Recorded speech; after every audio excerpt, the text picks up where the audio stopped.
Hello बच्चों, आइए प्रश्न को देखते हैं। यदि मूल बिंदु से रेखा हो x sec theta plus y cosec theta बराबर में a तथा x कोस थीटा माइनस में y साइन थीटा बराबर में a कोस 2 थीटा पर खींचे गए लंबों की लंबाइयां क्रमशः p और q दे रखे हैं, तो 4p की घात 2 प्लस q की घात 2 किसके बराबर है, यह हमें बताना है।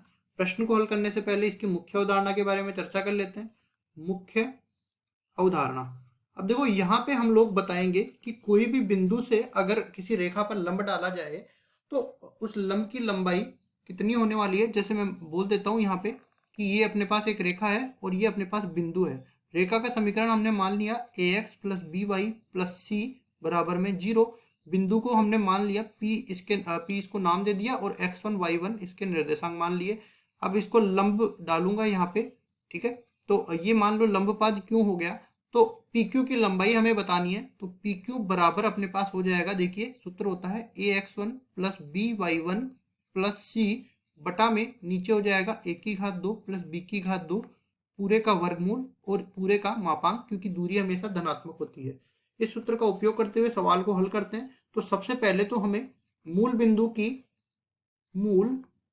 बिंदु जिसको मैं ओ नाम दे देता हूं, जिसके निर्देशांक है 0 0 की दूसरी रेखा दे रखी है। पहली रेखा X sec theta plus Y cosec theta minus में ए बराबर में 0 हो जाएगा।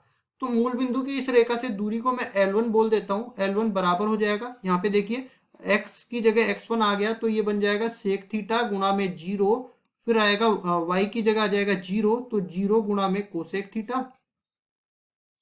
थीटा माइनस में a, और नीचे देखो इनके गुणांकों के वर्गों का योगफल हो जाएगा, तो मतलब sec square theta plus cosec square theta इस पूरे का वर्गमूल ये बन जाएगा।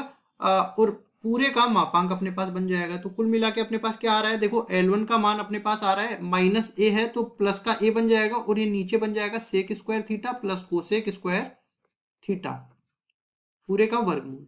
इसको मैं समीकरण नंबर 1 नाम दे देता हूं। अब इसके बाद देखिए मूल बिंदु O और इसके निर्देशांक है 0 0 और दूसरी रेखा का समीकरण क्या दे रखा है, x कोस थीटा माइनस में y साइन थीटा।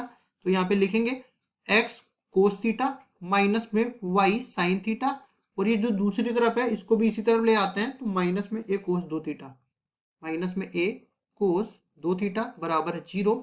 इससे दूरी ज्ञात करते हैं, तो इसकी दूरी को भी हम लोग यहाँ पे जो L1 और L2 माना था हमने, ये यहाँ पे दे रखा है, ये P और Q के बराबर मानना है। तो यहाँ पे जो सवाल में दे रखा है वही मान लेते हैं। तो ये बन जाएगा P, और इस तरफ भी अपने पास इसको जो L1 लिया है इसको भी हम लोग P बना देते हैं। अब जो हम दूरी निकालने वाले हैं वो है Q, ये P आ गया। अब Q अपने पास आने वाला है, तो ये बन जाएगा, देखिए x की जगह 0 आ जाएगा, तो 0 गुणा में कोस थीटा और माइनस में 0 गुणा में साइन थीटा, और ये बन जाएगा माइनस में a कोस 2 थीटा। नीचे भाग किसका लग रहा है, नीचे भाग लग रहा है x के गुणांक कोस थीटा का वर्ग cos square theta plus y के गुणांक साइन थीटा का वर्ग, दोनों का योग करेंगे और वर्गमूल का भाग दे देंगे, पूरे का आ जाएगा मापांक। तो क्यों अपने पास कितना बन जाएगा, देखो माइनस तो धनात्मक से खुलेगा ये, क्योंकि मापांक लगा है a कोस 2 थीटा। नीचे अपने पास देखिए cos square theta plus sine square theta, ये तो एक तरह की सर्वसमीका है, तो ये 1 बन के बाहर निकलेगा। अब इसके बाद देखिए इसको मैं समीकरण नंबर 2 नाम दे देता हूं। अब मान किसका निकालना है हमें, देखिए हमें मान निकालना है 4p square plus q square का।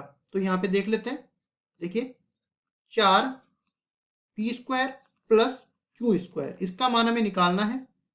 तो देखिए ये जो है इसको मैं थोड़ा सरल कर लेता हूँ। हम लोग जानते हैं सेक थीटा 1 बटा कोस थीटा होता है और कोसेक थीटा 1 बटा साइन थीटा होता है। तो ये क्या बन जाएगा, देखो ये तो ऊपर है ही, नीचे अपने पास बन जाएगा 1 बटा में कोस स्क्वायर थीटा प्लस 1 बटा में साइन स्क्वायर थीटा। कुल मिला के अपने पास ये लघुत्तम बन जाएगा, और लघुत्तम लेने के बाद ऊपर तो चला जाएगा, देखिए साइन थीटा कोस थीटा इसका लघुत्तम बनने वाला है, तो ये तो ऊपर चला जाएगा। वर्गमूल लेने के बाद sine square theta cos square theta sine theta cos theta बन जाएगा, तो ये साइन थीटा गुणा में कोस थीटा तो ऊपर चला जाएगा, नीचे रह जाएगा cos square theta plus sine square theta, ठीक है। इस पूरे का वर्गमूल जो कि सर्वसमीका लगने के बाद फिर से अपने पास 1 बन जाएगा।